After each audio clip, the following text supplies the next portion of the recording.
Okay, so get this. Today's deep dive, we're going deep into psychological horror.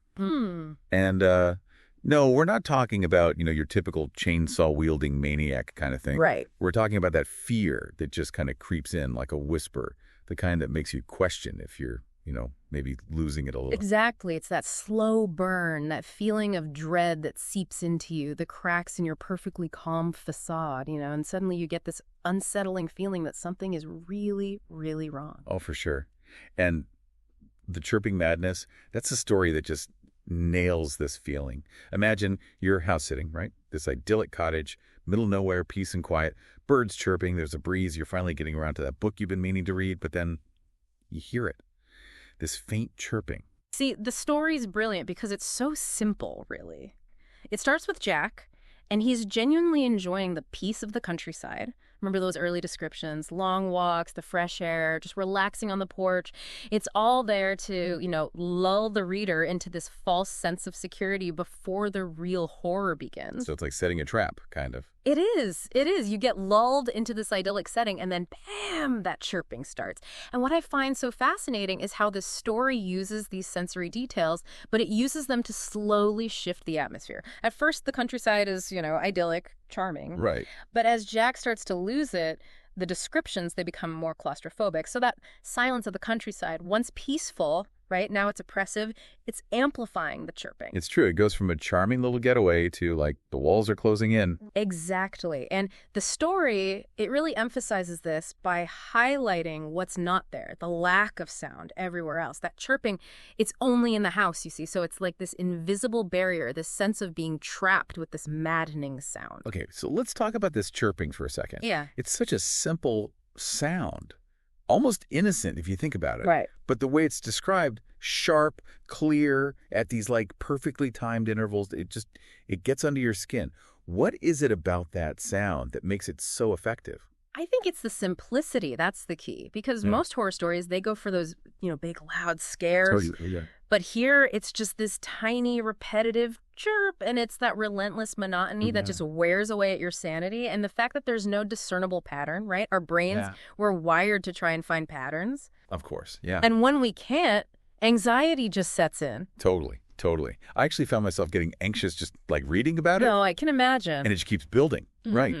Because the more that Jack searches for the source of this chirping, the more elusive it becomes. It's like it's toying with him. And that's where this story, it becomes more than just a ghost story, Yeah. It's a study in how our own minds can betray us. The author doesn't have to tell us Jack is losing it. They show us. Oh, yeah. Through his actions. Absolutely, yeah. The frantic searching, the muttering to himself, and like he's tearing the house apart, looking for a bird that might not even exist.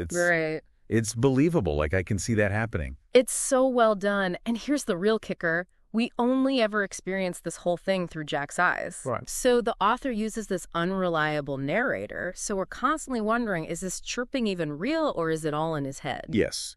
And that lack of an outside perspective, it's so important. Absolutely. Because if we knew what Mr. Henderson was experiencing at any point, it wouldn't be nearly as effective. It wouldn't.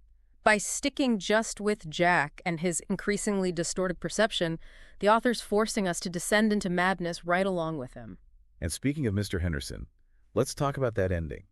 The moment he finally comes back, walks through the door, and just casually says, "I don't hear anything, Jack." Ow, chills. Literal chills. I don't know about you, but that line, it just sends shivers down my spine. Oh, it's genius. Pure genius. It just flips the whole story, It does, yeah. Makes you question everything. So is there some supernatural thing going on here? Is this chirping just in his head?